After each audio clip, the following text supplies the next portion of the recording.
अस्सलाम वालेकुम। प्यारे बच्चों, आज के दिन का टॉपिक है कि हम बिजली के बिल को कैसे कम कर सकते हैं। लेकिन बिजली के बिल को बच्चों कम करना सीखने से पहले हमें ये जानना होगा कि बिजली का बिल आता कैसे है, उसकी कैलकुलेशन कैसे होती है।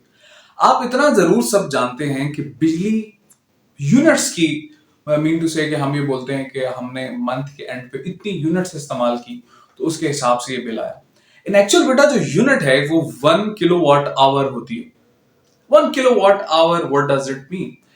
इसका मतलब यह है कि अगर बच्चों 1 किलोवाट की कोई मशीन हो और वो 1 घंटा चले तो वो बच्चों 1 यूनिट उड़ा देगी, इस्तेमाल कर लेगी। अच्छा, 1 किलोवाट का मतलब है 1000 वाट।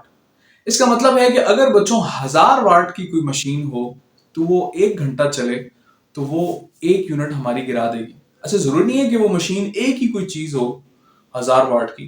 अगर ओवरऑल छोटी छोटी चीजें भी बच्चों जुड़ के मीटर के ऊपर की रीडिंग 1000 वाट अगर आ रही है तो वो 1 घंटे के बाद बच्चों 1 यूनिट इस्तेमाल हो जाएगी। अच्छा, आप यहां पे बात आगे देखिए। अगर बच्चों वो मशीन 1500 वाट्स की हो तो 45 मिनट्स के अंदर 1 यूनिट इस्तेमाल हो जाएगी। और अगर वो 2000 वाट की कोई मशीन हो तो बच्चों हाफ आवर के अंदर 1 यूनिट इस्तेमाल हो जाएगी। और अगर अच्छा, अब इसको उलट चलाते हैं, रिवर्स। अगर बच्चों हम ये बात करें कि हमारा मीटर के ऊपर लोड है 500 वाट्स, तो इसका मतलब ये है कि 2 घंटे के अंदर बच्चों 1 यूनिट इस्तेमाल होगी। 2 घंटे के अंदर 1 यूनिट इस्तेमाल होगी। इसका मतलब यह है कि बच्चों अगर हम किसी तरीके से वाट्स को कम करने में कामयाब हो जाएं तो बेटा हम इस्तेमाल शुदा यूनिट्स को कम कर सकते हैं और इन एक्चुअल हम अपनी एक कोशिश कर सकते हैं कि हम बिजली का बिल कम करें। अच्छा, मैं इसमें कुछ बातें बताना चाहूंगा। जैसे बच्चों बिजली के बिल के अंदर हम कुछ गलतियां खुद भी करते हैं जिसकी वजह से बिल ज्यादा आता है। जैसे गर्मी के दिनों में जो सबसे ज्यादा चीज चलेगी वो है पंखा। अच्छा बच्चों, जो कन्वेंशनल हमारे पुराने पंखे हैं, कैपेसिटर वाला फैन, मैंने भी जरा वीडियो क्वालिटी के लिए उसको बंद किया तो पसीना भी आ रहा है। तो कन्वेंशनल जो बेटा फैंस हैं, इन एक्चुअल वो कंपनी क्लेम करती है कि वो 100 वाट का फैन है। लेकिन 100 वाट का फैन बेटा वो उस वक्त है जब उसके साथ 2.5 माइक्रोफैरेड का कैपेसिटर हो। मैंने तस्वीर भी साथ लगा दी। अब क्या होगा, कैपेसिटर की एक लाइफ है, वो अपनी एक लाइफ के बाद जब उसने खराब होना है तो फिर होगा ये कि हम किसी दुकान पे जाएं या किसी इलेक्ट्रिशियन भाई से, दोस्त से बात करें कि तो वो हमें मशवरा देगा कि क्यों ना भाईजान इसकी स्पीड तेज कर दें पंखे की। आप बड़े खुश होते हैं, कर दें भाईजान। अच्छा, वो 3.5 या 4.5 माइक्रोफैरेड के कैपेसिटर, मतलब उस 2.5 को रिप्लेस करके 3.5 माइक्रोफैरेड या 4.5 माइक्रोफैरेड का कैपेसिटर लगाएं तो बेटा स्पीड तो पंखे की तेज होगी लेकिन साथ बिल की स्पीड भी तेज हो जाती, क्योंकि वो वही जो 100 वाट का फैन था वो बच्चों 100 वाट के फैन से शिफ्ट होकर वो 140 या 160 वाट्स तक भी जाना शुरू हो जाता। अब जो हम बात करते हैं न्यू टेक्नोलॉजी है इन्वर्टर फैन, तो बेटा इन्वर्टर फैंस ऑलमोस्ट 30 वाट्स तक हमें मिलते हैं। लेकिन इसके अंदर भी हमें दुकानदार से ये बात जरूर करनी चाहिए कि ये कितने आरपीएम्स देंगे। ठीक है, जो 30 वाट का फैन है वो ऑलमोस्ट 325 आरपीएम्स देता है और उस पर कई दफा इतनी अच्छी हवा नहीं लग रही होती, तो बंदा कहता है कि मैंने वाट तो कम किए लेकिन हवा ही कोई नहीं आ रही, तो फायदा क्या। तो बच्चों इसके अंदर भी एक टेक्नोलॉजी आती है टर्बो की। टर्बो जब हम ऑन करते हैं तो वो तकरीबन 370 तक आरपीएम्स चले जाते हैं।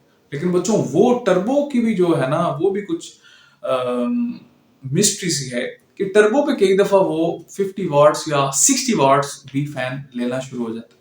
तो हमें उस फैन को भी लेते हुए ये बात करनी चाहिए कि हम टर्बो तो चले उसके अंदर हो लेकिन वो 35-40 से ऊपर नहीं जाना चाहिए। मतलब ये हमें ये बात ध्यान में रखनी है। इससे बच्चों पूरी डिस्कशन में एक बात ये सीखने को है कि जो सबसे इंपॉर्टेंट चीज किसी भी इलेक्ट्रॉनिक की चीज को खरीदने में है वो बेटा वाट है। ठीक है, आप देखें, मैं यहाँ पे कंपैरिजन लगा रहा हूँ बल्ब्स का। ठीक है, जो पुराने दौर के बल्ब थे वो 60 वाट का बल्ब हो तो वो बच्चों इतनी एनर्जी रिलीज करेगा जितना बच्चों आज के दौर का ये एलईडी ये 10 से 12 वाट का जो बल्ब है ये उसको उस उतनी एनर्जी रिलीज कर देता है, उतनी एनर्जी हमें देता है, ठीक है। अच्छा, अब कई दफा बच्चों इलेक्ट्रॉनिक्स की चीजों पे आपको अगर ये समझ आ गई कि what is the most important thing, most of the times what mention ही नहीं होता, ठीक है। इसकी भी मैं मिसाल मैं घर के वाटर पंप से दे रहा हूँ यहाँ पे, कि इसके ऊपर ना आप देखें तो ये डायरेक्टली वॉट्स मेंशन नहीं, ठीक है। तो बेटा अगर डायरेक्टली वॉट्स मेंशन नहीं है तो फिर हम वॉट कैसे कैलकुलेट करेंगे? तो इसका हल ये होता है कि आप करंट उसका देखें, इसके ऊपर करंट उन्होंने मेंशन किया है 2.7, ठीक है। और वॉट जो वोल्ट्स हमारे घर में आते हैं, करंट आई से रिप्रेजेंट होता है, और वोल्ट्स बच्चों हमारे घरों में 220 वोल्ट आता है। आप करंट और वोल्टेज को आपस में मल्टीप्लाई कर लें, 220 टाइम्स 2.7 करेंगे तो you are going to get the answer of power.